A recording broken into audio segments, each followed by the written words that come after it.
Amen.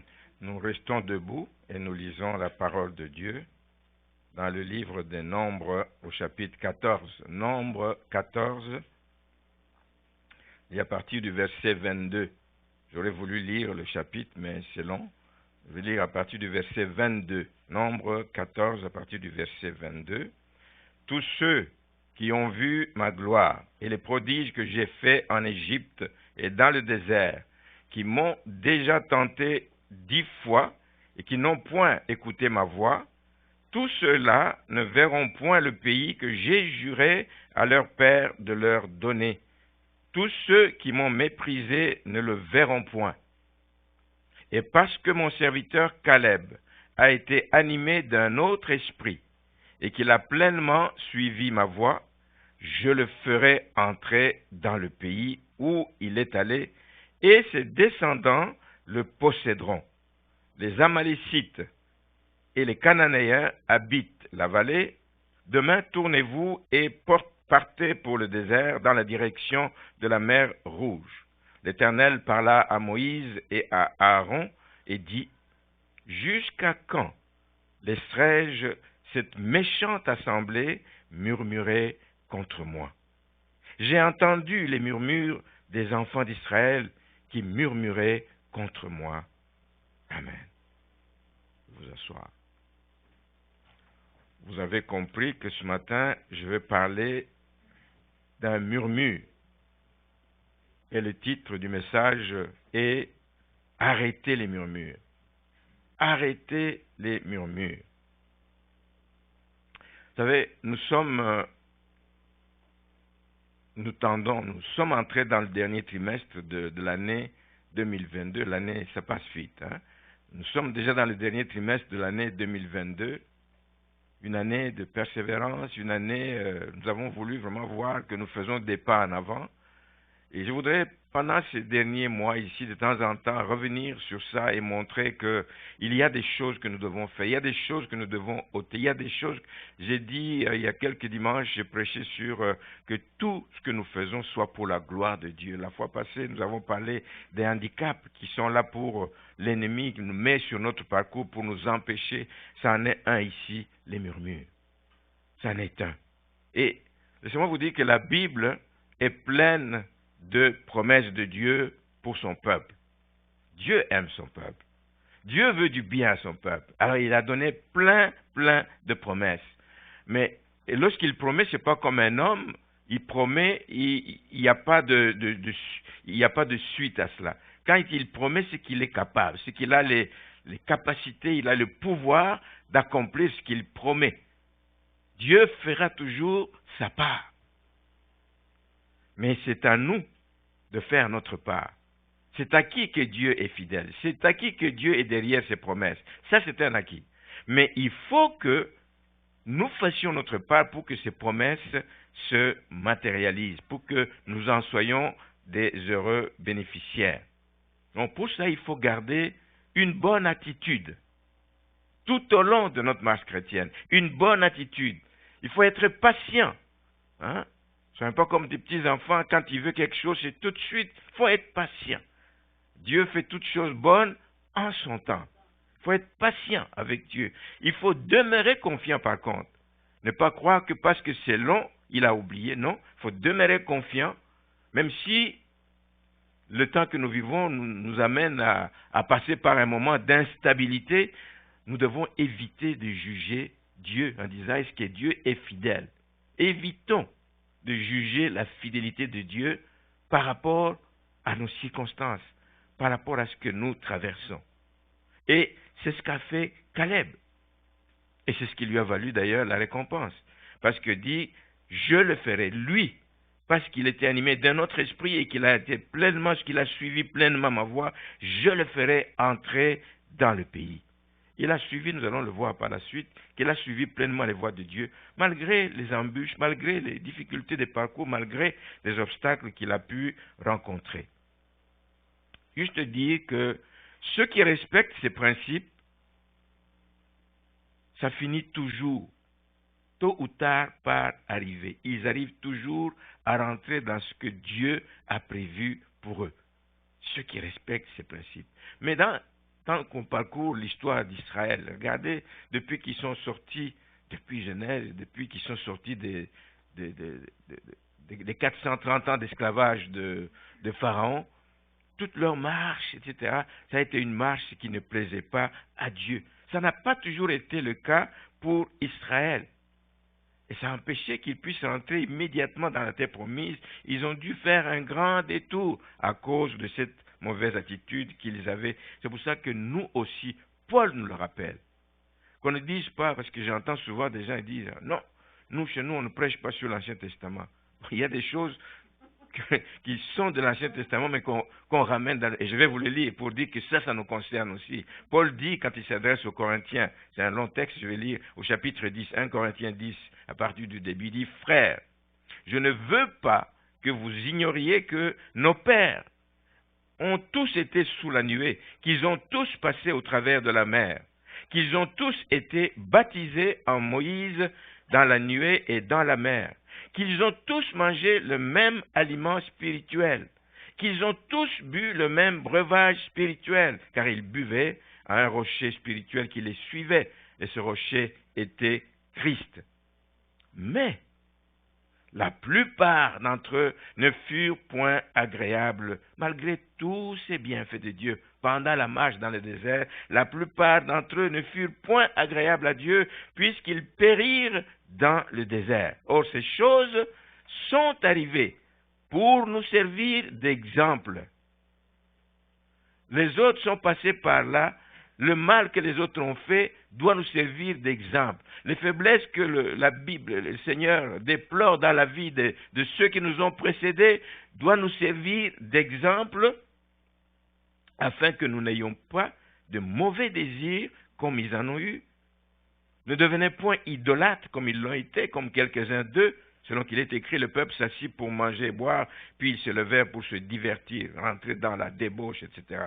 Ne nous livrons point à l'impudicité comme quelques-uns s'y livrèrent, de sorte qu'il en tomba 23 000 en un seul jour. Ne tentons point le Seigneur comme le tentèrent quelques-uns d'entre eux, quelques-uns d'eux qui périrent par les serpents. Et le verset 10 et 11 nous dit ceci, ça revient à notre sujet encore, ne murmurez point. Ne murmurez point comme murmurèrent quelques-uns d'eux qui périrent par l'exterminateur. Encore une fois, il rappelle que ces choses leur sont arrivées pour servir d'exemple et elles ont été écrites pour notre instruction, à nous qui sommes parvenus à la fin des siècles. Si je reviens sur ce dernier verset de 1 Corinthiens 10, si je reviens sur l'ensemble de ce qui s'est passé et qui est relaté dans le livre des Nombres au chapitre 14, c'est un texte qui est dur. Quand nous voyons ça, on dit, oh, Dieu a été dur envers ce peuple. C'est un texte qui nous montre un jugement sévère de Dieu contre le peuple. Quel peuple? Le peuple à qui Dieu avait pourtant fait des promesses de les sortir du pays d'Égypte et de les amener dans un beau pays, dans un vaste pays, dans un pays où coule le lait et le miel. C'était ça la promesse de Dieu. Mais Dieu ici a prononcé un jugement sévère contre eux. Et imaginez qu'à cause de ce jugement, la Bible nous dit que de tous les hommes, tous les adultes qui sont sortis d'Égypte, environ 600 000 hommes, ils sont sortis avec ces promesses, mais on nous dit que seulement 2 parmi eux sont entrés dans la terre promise. C'est dur, c'est sévère. Ça devrait nous interpeller. Ça devrait nous montrer comment Dieu est exigeant envers ses enfants. Il est bon, il veut tout nous donner, il veut tout faire pour que nous soyons bien, que nous avancions avec lui, que nous arrivions à destination, mais il est exigeant dans notre marche chrétienne. Il est exigeant, mais il est en même temps là, à notre secours. Quand nous sommes faibles, nous pouvons recourir à lui. J'aime ce chant. Je lève les mains. Quand je suis faible, je lève les mains. Quand je ne sais plus où donner de la tête, je lève les mains. Il ne nous rejette pas. Il nous veut du bien. Il nous veut du bien. 2 sur les 600 000 sont entrés dans la terre promise. Pourtant, On pouvait s'imaginer qu'avec Dieu à leur côté, quand ils sont partis, ils ont été conduits par la nuée qui manifestait la présence de Dieu. Quand ils avaient des besoins, le Seigneur intervenait. À travers son serviteur, il intervenait. Le Seigneur à leur côté, Dieu à leur côté, était leur défenseur contre toutes sortes de choses qu'on peut trouver de dangereux dans le désert, etc. Dieu a été tout le long de leur chemin comme leur pourvoyeur. Il n'y avait aucune raison pour que les choses tournent si mal pour toute une génération. Il n'y avait aucune raison. Voilà pourquoi à notre tour, nous devons faire attention. Nous devons faire attention, nous devons prendre garde à nous-mêmes. Nous devons prendre garde de ne pas échouer, de ne pas nous éloigner des voies du Seigneur en tombant dans les mêmes erreurs que ce peuple israélite. Et nous allons voir quelques détails ce matin qui sont tirés donc de ce voyage d'Israël vers la terre promise. Et nous allons découvrir quelques vérités qu'il nous faut appliquer donc en rapport avec nos propres attitudes. Parce que le problème d'Israël, c'était vraiment un problème de mauvaises attitudes envers Dieu. Moi, je peux dire que j'aime Dieu, mais quand je manifeste continuellement une mauvaise attitude contraire à ses attentes, il y a un problème. C'est un problème d'attitude, de mauvaise attitude envers Dieu. Et je vous propose donc de réfléchir sur deux axes, deux points que je vais aborder ce matin. Le premier, c'est qu'est-ce qui fait que cette multitude de gens qui a vu l'intervention divine, qui a vu comment Dieu les a sortis à main forte et à bras étendus de la domination de Pharaon, qu'est-ce qui fait qu'ils soient passés à côté de leur bénédiction? Et pourquoi un jugement si sévère envers ce que l'Éternel lui-même a sorti, parce qu'il les aimait? Pourquoi? Nous allons voir ça comme premier point. Le deuxième point, nous allons nous pencher un peu sur la vie de Caleb pour voir pourquoi lui, Caleb, a eu gain de cause. Parmi les 600 000, pourquoi lui et Josué? Mais nous penserons plus sur Caleb ce matin. Qu'est-ce qu'il avait comme caractère, lui, qui a fait qu'il puisse entrer dans les promesses de Dieu? Et ça va nous aider, nous aussi, à savoir nous ajuster. Donc, d'abord, ce que Dieu a reproché à Israël. Nous venons de le lire dans ce long texte. C'est d'abord les mauvais désirs. Les mauvais désirs vont nous faire des choses que Dieu n'aime pas qu'on fasse. L'idolâtrie, quand on commence à donner la place de Dieu à des divinités étrangères, à des objets qu'on commence à adorer. L'idolâtrie, quand on commence à donner la première place au plaisir, etc., et Dieu vient en second lieu. L'idolâtrie, les pratiques immorales. Nous vivons dans un monde où c'est tout ce qui nous entoure aujourd'hui. On n'a plus le choix. Tu ouvres les yeux, tu es sur l'autoroute, c'est des panneaux qui vous montrent des choses sales, etc. À la télévision, je n'en parle pas. Allez sur Internet, c'est tout ce que vous voyez. Il faut être vraiment discipliné pour dire, je tourne la page, je passe vite, je zappe, je vais chercher une autre émission. Mais ça nous vient continuellement sous les yeux, etc. Mais les deux textes ont aussi en commun cette autre faiblesse dont nous voulons parler ce matin, les murmures. Les murmures. On peut faire semblant d'obéir à Dieu, et pourtant, on est en train de murmurer. Parce qu'on oublie que Dieu voit tout. On oublie que Dieu regarde au cœur, pas à l'apparence. Il regarde au cœur. Nous pouvons avoir la meilleure apparence du monde. Un enfant sage, un enfant de Dieu obéissant, un enfant de Dieu qui est tout le temps à la réunion, etc. Mais l'intérieur, c'est autre chose qui se passe. Dieu regarde au cœur. Et les murmures, des fois, ils peuvent sortir. Quand c'est trop fort, ça sort, on murmure à haute voix, mais souvent, ça va être des choses qui se passent à l'intérieur. Et on croit que c'est caché. Je n'ose pas imiter parce que je ne sais pas comment je vais imiter ça. Mais ça se passe souvent à l'intérieur, les murmures. Dieu regarde au cœur, mais pas aux apparences. Dieu ne va pas seulement regarder au service que nous rendons dans l'Église et le service que nous rendons aux saints. Dieu regarde à ce qui se passe dans notre cœur, là où l'homme ne voit pas, là où personne ne sait ce qui se passe, mais Dieu regarde au cœur. Voilà pourquoi il faut toujours, bien aimé, s'assurer des motifs qui nous animent. des motifs qui nous animent quand nous servons le Seigneur. Pourquoi nous servons le Seigneur? Est-ce que nous sommes animés de bons motifs? Si les motifs ne sont pas purs, sachez qu'on ne sert pas pour la gloire de Dieu à ce moment-là. On va aboutir tôt ou tard au murmure. N'est-ce pas? Vous allez aboutir tôt ou tard au murmure si vous ne faites pas des choses avec des motifs purs. Les murmures, c'est des paroles qui peuvent sortir. Les murmures, c'est des plaintes sourdes. Hein? Personne ne peut déceler, mais c'est des murmures, etc. Mais qui vont marquer peut-être une insatisfaction ou bien un mécontentement par rapport à quelque chose. Il n'y a personne d'entre nous qui ne vit pas des situations comme ça.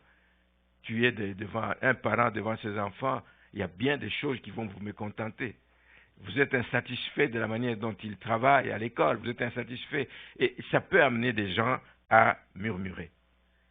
Les murmures sont vraiment, je veux parler davantage de cette attitude de cœur avant que ça sorte à l'extérieur. Tout commence, ça fulmine d'abord à l'intérieur et ça finit des fois par sortir à l'extérieur à travers des actes que nous posons, à travers nos réactions. Un enfant exagéré dans sa façon de s'entêter, etc., ça fulmine et puis un jour, malgré les avertissements, tu finis par donner une baffe à l'enfant. C'est trop fort. Voici ce que ça peut vous amener à faire. Or, ceux qui connaissent Dieu doivent savoir qu'il y a un temps fixé pour toute chose et qu'il ne faut pas murmurer parce que nous attendons trop longtemps l'intervention de Dieu dans notre vie. Des situations qui durent longtemps. Vous ne voyez pas d'issue. Ne vous mettez pas à murmurer. Abraham aurait pu murmurer, mais il a compris qu'il y a un temps fixé pour toute chose et il a attendu 25 ans avant d'entrer avoir le fils de la promesse. Joseph, dans son histoire, vous connaissez son histoire. Très jeune, il a eu ce rêve, etc. Il avait compris que Dieu voulait l'élever, mais Joseph est passé par un long moment de vide, un passage à vide qui a duré aux environs de 20 ans, et c'est seulement à l'âge de 37 ans qu'il a été vraiment élevé au niveau qu'on connaît de gouverneur de Pharaon, etc. David, de son côté, a connu un passage à vide. Il a été loin, jeune, mais il a dû attendre quasiment 40 ans pour être intronisé.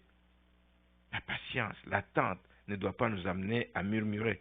Jésus lui-même, il est venu sur terre avec une mission. On dit qu'en Israël, à partir de l'âge de 12 ans, on est considéré comme adulte, mais il a attendu 30 ans pour commencer son ministère. Le temps de préparation est là aussi pour cela, il faut le savoir. Dieu travaille en nous pour que son plan se réalise. Mais malheureusement, pourquoi, et c'est la question que je me posais quand je préparais ce message, pourquoi les chrétiens cherchent-ils parfois à devancer Dieu dans son plan? C'est vraiment une question que je me suis posée, que le Seigneur nous aide à y trouver donc un éclaircissement. Maintenant, les enfants d'Israël sont venus à murmurer comment? Vous connaissez l'histoire, je n'ai pas lu dans Nombre 13, Nombre 14. Tout est parti du rapport des espions dans notre histoire. Tout est parti de ce rapport. On a envoyé 12 espions, 10 sont venus avec un rapport négatif. C'est à cause de la peur qu'a inspiré ce rapport des espions. La peur. Ce que vous entendez fait peur. Ce que vous entendez vous amène à trembler, etc. Oubliant des fois que Dieu est avec vous, vous n'avez pas à trembler. Amen. Donc, c'est la peur. Les murmures ont commencé parce qu'ils ont eu peur. Or, les espions ont pourtant reconnu, en tout cas, les 12 espions qui étaient partis, ils ont tous reconnu, quand ils ont foulé leurs pieds dans le territoire de Canaan, ils ont reconnu que c'était un beau pays, comme Dieu avait promis. Ils ont reconnu que c'était un vaste pays. Ils ont reconnu que c'était un pays où il y avait des richesses. C'était un pays prospère. Ils ont même ramené des preuves, dit voici le genre de fruits qu'on trouve dans ce pays. Donc ils étaient convaincus quand ils sont venus faire le rapport. Mais 10 d'entre eux, malheureusement, ont ajouté quelque chose à ce rapport qui a commencé à faire peur aux gens. Ils ont dit que, d'un côté, les villes qu'on a vues là-bas, oh là là, c'est des villes fortifiées. Fortifiées. Sous-entendez par là, et le message qu'on passe au peuple, ce sont des villes imprenables. Si nous y allons, c'est une peine perdue, nous aurons perdu notre temps. Les villes sont fortifiées. Ça fait peur aux gens. Il dit en plus que non seulement que les villes sont fortifiées, mais les habitants qui sont là, ce sont des gens de la race des géants, des fils d'Anak. Entendez par là. Et là, eux-mêmes, ils ont dit, ajouté dans leur rapport, ils disent, à leurs yeux, nous étions comme des sauterelles, même si on ne leur a pas dit. Mais quel est le message qu'il passe? Que c'est un peuple fort auquel que nous allons affronter, que c'est un peuple qui est, à nos yeux, imbattable. Alors, qu'est-ce que vous voulez? Pourquoi voulez-vous entrer dans ce pays? D'un côté, vous reconnaissez que ce que Dieu a promis, c'est réalisé. Parce que Dieu même a dit, quand je vous enverrai dans ce pays, je chasserai les peuples que vous allez trouver là-bas. Donc même ces fils d'Anak, là, Dieu allait s'occuper d'eux. Mais la peur a grandi à cause de ce rapport. La peur a commencé à être entretenue. Et c'est à partir de là que ce peuple a commencé à élever la voix et dire, oh non, pour rien au monde nous n'irons. Nous ne voulons pas partir. Nous ne voulons pas aller mourir là-bas. Nous ne voulons pas, etc. Ils ont commencé à pleurer. Ils ont commencé à murmurer. La peur. Ne laissez pas la peur vous envahir. Ne laissez pas la peur prendre le dessus sur la foi, parce que la peur, c'est l'ennemi de la foi. Ne laissez pas la peur vous arrêter dans votre marche chrétienne. Ne laissez pas la peur vous détourner des voies de Dieu. Ne laissez pas la peur. Faites attention, frères et sœurs, pour ne pas vous laisser abattre. La peur vient de toutes sortes de manières. Des commentaires que vous pouvez entendre. Vous allez chez le médecin, vous entendez un commentaire du médecin, vous dites c'est fini. Presque tombé à mort, vous dites c'est fini ma vie. Non, ne vous laissez pas abattre. Avez-vous un Dieu vivant? Oui. Est-ce qu'il est capable de vous guérir? Oui. Amen. Voici une attitude qui aide les gens à passer à travers des cas difficiles, des cas lourds. Le médecin l'a dit. Ok, ça c'est ce qu'il a appris à l'école. Je ne dis pas que c'est faux, bien que des fois c'est faux. Hein? Bien que des fois c'est faux, ils reviennent sur leur diagnostic. Mais si vous vous basez sur le premier diagnostic et que vous dites c'est fini, ma vie s'arrête là, ok mes enfants venez, je vais vous dire, non. La peur, ne laissez pas abattre par la peur. La peur va vous faire oublier toutes les victoires antérieures que Dieu vous a accordées. Vous avez vu la main de Dieu, vous avez témoigné maintes fois de ce que Dieu a accompli dans votre vie, mais la peur va vous faire oublier toutes ces victoires. La peur va vous donner une fausse image de Dieu. Vous savez, je sers un Dieu grand, un Dieu redoutable, un Dieu puissant, un Dieu capable de hauts faits. La peur va vous faire oublier. Il va vous faire oublier que ce même Dieu dont vous commencez à douter reste fidèle à ses promesses. Ce qu'il a dit, il l'accomplira. La peur, voilà ce qu'elle va faire. La peur va vous donner, comme je l'ai dit tout à l'heure, une fausse image. Ce n'est même pas ces gens, les fils d'Anak, qui ont dit, vous là, vous êtes comme des sauterelles, etc. C'est pas comme Goliath disait à David, toi, le petit garçon là, tu cherches quoi? Je vais t'écraser. Les fils d'Anak n'ont rien dit. Mais c'est eux, la peur qui leur donne une image. Oh, nous sommes des sauterelles à leurs yeux. La peur va vous pousser à écouter d'autres voix que la voix de Dieu. Vous allez écouter la voix des gens du monde. Aujourd'hui, il y en a beaucoup qu'on appelle des influenceurs. Oh là là, c'est une nouvelle carrière là qui prend de la place dans la vie des gens. Des influenceurs. Ah oui, lui, j'aime l'écouter parce que c'est lui. Mais il faut que ce soit Dieu qui t'influence au point que tu avances, que tu gagnes du terrain, que tu... Amen. La voix de Dieu. Mais la peur va t'amener à écouter davantage la voix du monde. Lui, tu le vois, lui, tu l'entends, tu dis... Et il te dit souvent des choses que tu veux entendre. Et là, tu te laisses aller, etc. Et tu crois que c'est ça qui va t'enlever, donc, la peur. Plutôt que d'écouter Dieu, il ne faut pas écouter les gens du monde, parce que les gens du monde peuvent vous faire croire que Dieu vous a abandonné, etc., dans votre épreuve. Alors, mon exhortation, alors que nous sommes dans des temps de la fin, il faut le dire, on n'aime pas le dire, mais nous sommes dans les temps de la fin. Mon exhortation, c'est ne cédez pas à la pression des événements. Et nous avançons dans des temps où nous allons vivre des temps de plus en plus difficiles. Ne cédez pas à la pression des événements. N'abandonnez pas votre foi, n'abandonnez pas votre Dieu qui vous a gardé jusqu'à votre âge. S'il a été bon, s'il a été fidèle pendant toutes ces années, il ne changera pas. Notre Dieu est le même hier, aujourd'hui et éternellement. N'abandonnez pas Dieu à cause des événements difficiles. Ne cédez pas à la pression des événements. L'apôtre Paul dit aux Philippiens, chapitre 4, verset 6, « Ne vous inquiétez de rien, mais en toute chose, faites connaître votre besoin à Dieu. » Toute chose, ça regroupe beaucoup de choses. Quand vous passez par les tempêtes, la maladie, une perte d'emploi, une perte d'un être cher, aujourd'hui, les effets de l'inflation, c'est toute chose. Amen. On parle, on prévoit, et c'est des articles qui viennent dans tous les sens, une récession en vue. En toutes ces choses, ne vous inquiétez de rien. Parce que vous pouvez vous inquiéter, vous n'allez pas arrêter la récession.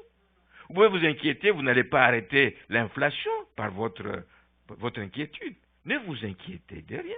Mais dans ces circonstances-là, je lève les mains vers celui qui peut m'écouter, vers celui qui peut m'exaucer, vers celui qui peut intervenir dans ma situation. Je lève les mains et les choses changent. Merci Seigneur. Ce que vous aurez à dire quand vous êtes entraîné devant des tribunaux, la Bible nous dit, ne vous inquiétez pas de ce que vous aurez à dire quand on vous mène devant les tribunaux. Je mettrai les mots qu'il faut dans votre bouche à ce moment-là. Donc, ce que nous avons à faire, quand la peur cherche à nous envahir, c'est de nous tourner vers le Seigneur. Nous tourner résolument vers le Seigneur qui a promis, et c'est une promesse qui s'avère vraie encore et qui va s'avérer vraie jusqu'à la fin des temps. Je suis avec vous tous les jours jusqu'à la fin des temps. Alors c'est vraiment vers lui que nous devons nous tourner. J'ai parlé de la peur parce que c'est important de rappeler que si on n'arrête pas cette peur, si on ne maîtrise pas cette situation qui nous fait peur, ben, il va y avoir des conséquences en chaîne. Et c'est vraiment ça qui est arrivé aux enfants d'Israël. Des conséquences en chaîne lorsque tu cèdes à la peur. D'abord, la peur va provoquer le doute. C'est très clair. Tu dis, mais je ne suis même pas sûr que Dieu voit ma situation. Je ne suis même pas sûr que Dieu va intervenir. Le doute commence à t'habiter. Le doute commence à prendre place dans ton cœur. Et c'est très, très, très, très dangereux si le doute grandit dans ta vie parce qu'il va finir par te rendre instable. Instable. Tu étais un chrétien stable, mais à cause de la peur, tu deviens instable. Tu commences à vouloir regarder à gauche, tu commences à vouloir chercher le secours dans le monde, tu commences à chercher le secours ailleurs. On dit peut-être qu'eux, ils vont pouvoir m'aider, Dieu va comprendre. Non. La peur va entraîner le doute dans votre cœur. Vous allez vous dire, comme eux, ils se sont dit, est-ce correct vraiment? Oui, Dieu a dit. Oui, nous avons vu, effectivement, mais est-ce que c'est correct de nous laisser aller et de nous mettre vraiment dans la gueule du lion? On nous dit qu'il y a des fils d'Anak, c'est des géants. On nous dit que les villes sont fortifiées, nous allons nous battre. Comment? Ils oublient. La peur te fait oublier ce que Dieu t'a dit. Dieu a dit, c'est moi, je me chargerai de chasser ces peuples, les Cananéens, les Phérésiens, etc. Je me chargerai de le chasser de ces pays parce que je vous donne ce pays. Qu'est-ce que Dieu pouvait dire de plus? C'était très clair. Mais la peur entraîne le doute. Le doute à son tour, quand il est entretenu, quand il n'est pas arrêté à temps, va aboutir à quoi? À l'incrédulité. C'est l'incrédulité. Et c'est ce qui est arrivé à ce peuple. Le peuple s'est mis à rejeter Moïse. L'incrédulité, ils ne veulent même plus croire que c'est lui que Dieu a désigné pour le conduire dans la terre promise. C'est lui que Dieu avait choisi. C'est lui qui, pendant toutes ces années de marche dans le désert, a été leur conducteur. Ils oublient que même lorsqu'ils ont mal agi, lorsqu'ils se sont détournés, que Dieu était en colère contre ce peuple, c'est Moïse qui a intercédé à leur faveur. C'est Moïse qui a prié pour eux. Ils ont oublié tous les bienfaits par Moïse et ils sont incrédules. Ils disent, nous n'en voulons plus, nous voulons un autre chef. Au verset 4 de Nombre 14, nommons un autre chef et retournons en Égypte. Retournons en Égypte. Voici ce que ça fait la peur, qui entraîne le doute et qui vous amène jusqu'à l'incrédulité. Et c'est clair, une telle décision de retourner en Égypte, c'est rien d'autre, comment on peut la qualifier, c'est la rébellion envers Dieu, parce que l'incrédulité va conduire à se rebeller, à la rébellion. La foule, non seulement qu'elle ne veut plus continuer avec Moïse, il dit, nous voulons un autre chef qui va nous ramener en Égypte, mais en plus, il commence à vouloir lapider les deux espions qui avaient fait un bon rapport, un rapport fidèle de ce qu'ils... La foule a parlé de lapider Josué et Caleb, qui les exhortaient à ne pas se rebeller contre Dieu. Ils ont dit, non, non, ne faites pas ça. Dieu est fidèle. Il nous l'a dit, il va accomplir. Et nous avons vu que c'est un pays où coule le miel. C'est un beau pays. Nous avons amené des preuves. Mais pour le reste, là, par rapport à tous ces ennemis, aux difficultés pour prendre possession de ces villes, Dieu nous a promis qu'il chasserait ces peuples devant nous. Alors, ne me lapidez pas, en tout cas, parce que je vous exhorte, parce que parfois j'exhorte, pas toujours de manière à ce qui vous met à l'aise, etc., mais c'est pas ça le but non plus. Même si aujourd'hui on ne lapide pas les bergers qui exhortent les brebis à mener une vie de sanctification, une vie de crainte de Dieu, une vie de consécration, mais on les critique beaucoup. On les critique beaucoup, on les traite de tous les noms, on les traite de durs, on les traite de religieux, je l'ai entendu plusieurs fois, on les traite de sectaires, de fondamentalistes, ajoutez-en. Voilà ce qui arrive, parce qu'on veut dire la vérité. C'était la même chose, Josué et Caleb disant la vérité, on veut les lapider, alors ne nous lapidez pas, s'il vous plaît. Mais je voudrais juste aller de l'avant et dire qu'aujourd'hui, dans notre vie d'aujourd'hui, dans le siècle présent, il y a une certitude que nous avons. Autant le peuple, Dieu voulait qu'il croie qu'il leur veut du bien, qu'il va les conduire dans la terre promise. Autant Dieu a aussi une promesse pour nous, une promesse de la vie éternelle. En mourant sur la croix, Jésus a payé le prix de notre rachat. Et nous avons cette promesse de la vie éternelle si nous tenons jusqu'au bout, si nous ne nous détournons pas des voies du Seigneur, si nous ne nous rebellons pas contre Dieu. Nous avons cette promesse de la vie éternelle. Le Seigneur nous a, bien aimés, donné tout. Il a tout mis à notre disposition pour que nous puissions y arriver. Il nous a donné sa parole. La Bible dit que la parole est une lampe à nos pieds. Elle est là pour nous éclairer dans nos choix, dans nos décisions. Elle est là pour nous guider dans notre cheminement. Nous savons quoi faire, quoi ne pas faire. Elle est là pour cela. Mais ce n'est pas tout ce que Dieu nous a donné. Dieu nous a donné aussi le Saint-Esprit. Le Saint-Esprit, c'est un beau cadeau de Dieu. Il est là avec nous, partout où nous allons. En voyage, la nuit, et n'importe où nous sommes, le Saint-Esprit est avec nous. Son but, comme disait Maman Donna, c'est nous instruire, nous conseiller, nous instruire et nous montrer le chemin à suivre. Nous avons tout pour réussir. Nous avons tout pour aller jusqu'au bout. Mais est-ce que nous le croyons? Quelle est l'attitude que nous avons, nous, par rapport à la parole de Dieu? Quand la parole nous exhorte à ne pas faire telle chose, quelle est l'attitude que nous avons? Qu'est-ce que nous avons comme attitude quand le Saint-Esprit nous montre les dangers, quand nous nous lançons dans tel ou tel domaine, etc. Le Saint-Esprit nous montre le danger, ne va pas là-bas. La Bible dit, tu entendras une voix qui te dit, va à gauche, va à droite. Nous avons cette même voix, nous l'entendons, le Saint-Esprit te dit. Des fois, nous ne comprenons pas pourquoi, mais quand on obéit à cette voix, on comprend par la suite qu'il y avait un danger que Dieu n'a pas voulu nous mettre dans ce danger. Permettez-moi donc terminer mon premier point ici, mais avec deux recommandations. C'est d'éviter les murmures. Je vais me répéter aujourd'hui maintes fois. Évitez les murmures dans votre marche chrétienne parce que Dieu a horreur, il a horreur des murmures. Il a horreur des murmures. Et n'oubliez surtout pas que les murmures sont aussi dangereux qu'à l'époque de Caleb, qu'à l'époque de Josué, qu'à l'époque de Moïse. Les murmures sont aussi dangereux qu'aujourd'hui. Et donc on doit prendre compte de cet aspect. C'est un conseil gratuit que je vous donne. Les murmures, nous prenons ça à la légère, mais Dieu a horreur des murmures. J'ai essayé de faire une recherche.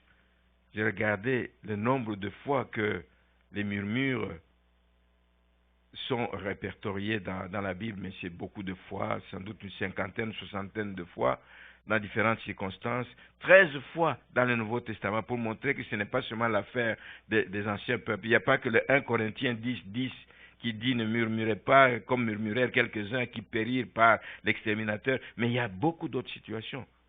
Les gens murmuraient contre les pharisiens, les scribes murmuraient contre ce que le Seigneur disait, les gens murmuraient, quand Jésus est allé loger chez Zachée, les gens ont murmuré, les Juifs murmuraient à son sujet parce qu'il a dit « Je suis le pain de vie ». Les murmures, etc. Ne murmurez pas entre vous, la foule murmurait, etc. Parce qu'en disant « Mais lui, quand il viendra, il fera-t-il des miracles plus que celui-ci que Jésus ne fait ?» Les pharisiens, ils entendaient la foule murmurer, ça c'est dans les évangiles, dans les livres des Actes des Apôtres. À l'époque, après donc l'effusion du Saint-Esprit, on parle des Grecs qui étaient dans les foules, etc., qui ont commencé à murmurer contre les Hébreux en disant « Ben, on ne s'occupe pas de nos veuves, elles sont négligées. » Et les murmures viennent dans toutes sortes de circonstances. Quand vous exercez l'hospitalité, l'apôtre Pierre nous dit d'exercer l'hospitalité les uns et les autres sans murmure. Tu peux exercer l'hospitalité, tu montres la bonne volonté d'accueillir, de faire du bien à quelqu'un, mais si tu murmures après, tu viens d'enlever tout le bénéfice que tu pouvais avoir de cela. Ne murmurez pas. Ne murmurez pas, c'est un mot d'ordre que le Seigneur donc, nous donne. Maintenant, quelles sont les personnes, et je vais terminer par là, quelles sont les personnes qui jouissent des promesses de Dieu? Nous avons dit que nous allions nous baser sur l'expérience de Caleb, Qu'est-ce qui a caractérisé Caleb pendant cette période, etc. Et d'abord son nom qui signifie chien. Chien. Caleb signifie chien en hébreu, etc. Le caractère de Caleb ressemble à celui d'un chien. Un chien, c'est un animal de compagnie, c'est un bon compagnon, un chien. Un chien est là pour être fidèle à son maître. Un chien est là parce qu'il est attaché, parce qu'il obéit à son maître. Et un chien veut continuellement plaire à son maître. Moi, j'en ai eu un. C'est la seule fois de ma vie, j'ai eu un chien. C'était un berger allemand. Et j'aimais bien passer du temps avec ce chien-là. Caleb avait un caractère qui ressemble un peu à cela. Et Dieu honore, à travers de ce qui est arrivé dans la vie de Caleb, on peut dire que Dieu honore l'obéissance que nous avons. Dieu honore ceux dont l'obéissance ne dépend pas des circonstances. Je n'obéis pas quand ça m'arrange, j'obéis en tout temps. Caleb a obéi alors que les autres disent espions et tout le peuple ne voulait pas aller dans la terre. Il a obéi parce qu'il est fidèle à son Dieu. Caleb a cru dès le départ au pays que Dieu avait promis. Il a cru dès le départ.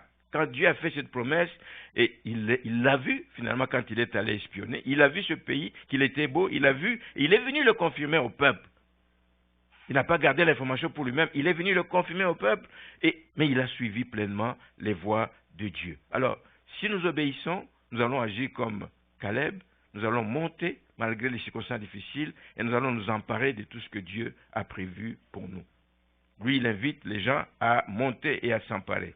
Quand vous êtes dans votre appel, ne vous laissez pas abattre par les mauvais désirs, par les mauvais commentaires des gens autour de vous. Ne vous laissez pas abattre. Caleb ne s'est pas laissé abattre. Il a été obéissant jusqu'au bout. Dieu honore ceux qui croient à ses promesses, ceux qui s'en tiennent à ses promesses. Non seulement Caleb a vu le pays, Caleb a cru que tant qu'il n'entrerait pas dans le pays, il allait vivre, parce que Dieu lui a promis que tout lieu que foulera la plante de votre pied, je vous le donne. Il a cru qu'il allait vivre jusqu'à ce qu'il entre dans ce pays, jusqu'à ce que la promesse soit réalisée. Caleb a cru à la promesse de Dieu et il savait que rien ne pouvait l'empêcher de se mettre en mouvement. Les menaces des fils d'Anak, les territoires, les villes fortifiées, tout ça ne pouvait pas l'empêcher d'aller, de s'emparer et de conquérir le territoire promis. Même pas donc les fils d'Anak. Dieu honore, bien-aimés, à travers la vie de Caleb, nous voyons que Dieu honore les gens qui ne reculent pas devant les obstacles. Oh, les obstacles nous font peur. Nous avons chanté ici. Si tu as de la foi, petit comme un petit grain de moutarde, tu vas dire à la montagne, ôte-toi de là et jette-toi dans la mer. Oh, que nous avons des montagnes qui constituent des obstacles dans notre vie. Mais nous savons qu'avec la foi, nous pouvons dire à ces montagnes d'être ôtées de notre parcours pour que nous avancions et que nous entrions dans notre bénédiction. Dieu honore ceux qui ne reculent pas devant les obstacles. On sait, et je ne vous apprends rien, beaucoup de gens abandonnent des projets, des beaux projets. J'ai une personne proche qui a un projet, je l'encourage. Il a eu un petit incident dans sa vie, etc., qui a dû interrompre le cours normal de la réalisation de ce projet. Mais quand je lui parle, je l'encourage toujours. Ne lâche pas. N'abandonne pas ce projet. C'est un bon projet pour toi. Il y a de l'avenir là-dedans. Ne lâche pas. Le Seigneur va t'aider. Ne lâche pas. Parce que plus ça dure, cet handicap que la personne a, moins elle avait l'air de croire à la possibilité de réaliser son projet. Je l'encourage. Dieu honore ceux qui croient à ses promesses et qui ne reculent pas devant les obstacles. Beaucoup de gens n'aiment pas prendre des risques non plus pour réaliser leur projet. Tout ne va pas rouler comme sur des roulettes. Il y a parfois des risques à prendre, etc. D'autres commettent l'erreur de compter uniquement sur leur propre force. Je suis capable, j'ai étudié, j'ai des relations, j'ai ceci. Mais non. Compte sur Dieu. Amen. Quand il y a des montagnes qui se dressent devant toi, il est capable donc de t'ouvrir les voies. Mais ceux qui comptent sur Dieu saisissent toutes les opportunités qui s'offrent à eux. Et en persévérant, évidemment, ils arrivent à des grandes réalisations, à des grands accomplissements. Alors, nous avons le cas de David, tout jeune. Il ne recule pas devant les obstacles. On sait comment il s'est battu avec les lions, l'ours et tout ça. Mais on sait aussi comment, quand il est allé apporter du secours, des provisions à ses frères, on sait comment il est arrivé devant une armée d'Israël qui était incapable, qui tremblait à la vue de ce géant Goliath. Il a tremblé. Mais lui, il savait que Dieu était avec lui. Les autres ont démissionné, lui a choisi d'affronter Goliath malgré son jeune âge. Pourquoi? Parce qu'il ne marchait pas par ses propres forces. Il l'a dit d'ailleurs à Goliath, toi tu marches devant moi avec ta lance et ton javelot, mais moi je marche contre toi au nom de l'Éternel des armées. Amen. Donc quand vous amorcez vos projets, quand vous vous lancez dans des projets dans votre vie, sachez compter sur Dieu. Parce que dans la vie, les obstacles ne manquent pas. Hein? Les obstacles ne manquent pas. Et dans le cas de Caleb, il y en avait plusieurs. Juste vite, les 10 espions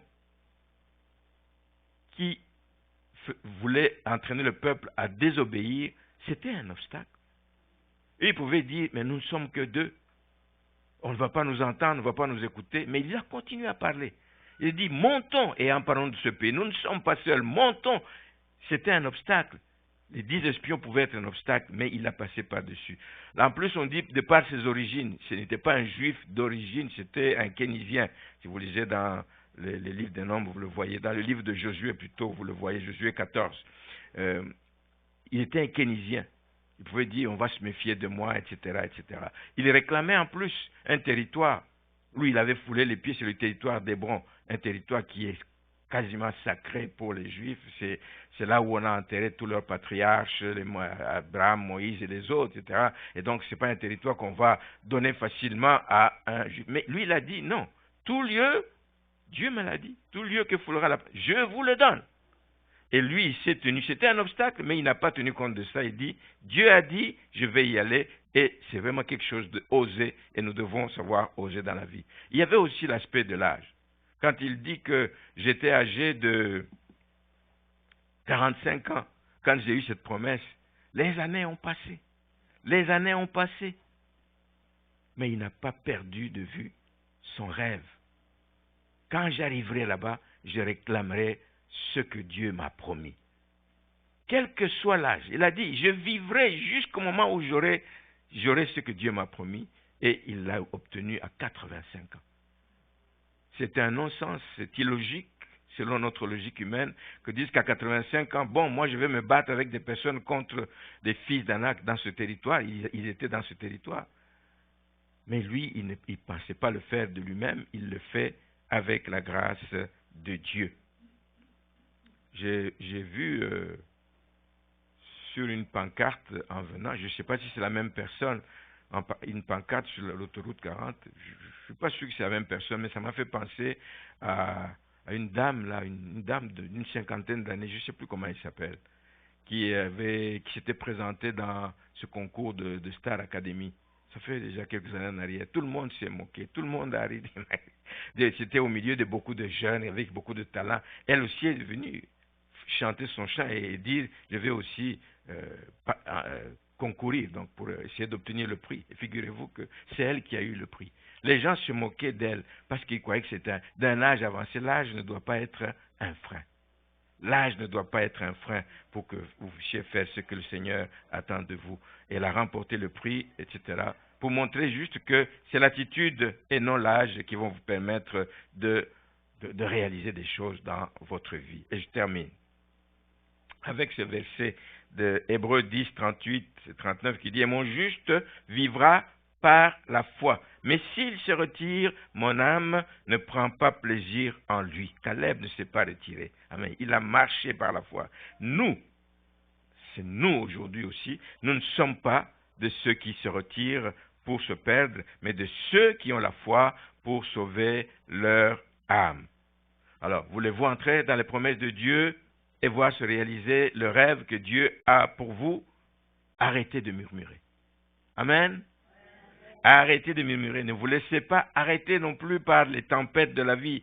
Ne vous laissez pas arrêter par des gens que j'appelle rétrogrades. Vous savez, il y a des chrétiens qui vous disent, vous savez quoi, nous avons servi, nous avons chanté, nous avons été dans les églises, on nous a enseigné. Il n'y a plus rien que je peux recevoir de l'église, et puis de toute façon, maintenant, tous, ils sont des farfelus, et ils commencent à ramasser des pasteurs. Oui, il y en a quelques-uns peut-être qui sont farfelus, mais on ne peut pas mettre tout le monde dans le même sac. Les rétrogrades peuvent être un frein aussi dans votre vie, tous ceux qui sont dans votre sillage. Vous ne pouvez pas vous laisser arrêter par la voix de la majorité. Seul, tu es fort quand tu es avec Dieu. Amen. La majorité peut s'opposer, mais quand tu es avec Dieu, tu vas réaliser ce que tu as à faire. Continuez dans tous les cas à vous soumettre à la volonté de Dieu. Il ne vous abandonnera pas, il combattra pour vous et vous aurez le succès dans votre mission. Et surtout, comme je l'ai dit tout à l'heure, vous entrerez le moment venu dans le repos de Dieu. Il y a un repos de Dieu que le Seigneur nous a préparé. Il y a un repos de Dieu que nous avons, qui nous est promis en Jésus-Christ. Il y a un repos de Dieu. C'est un repos bien différent. C'est un repos supérieur, bien aimé, à ce qui était promis au peuple d'Israël. On va dire même que ce qui était promis au peuple d'Israël, c'était un peu comme l'ombre des choses à venir. Mais il y a le repos de Dieu auquel nous aspirons tous et que je vous souhaite donc dans votre vie. Amen. Amen. Amen.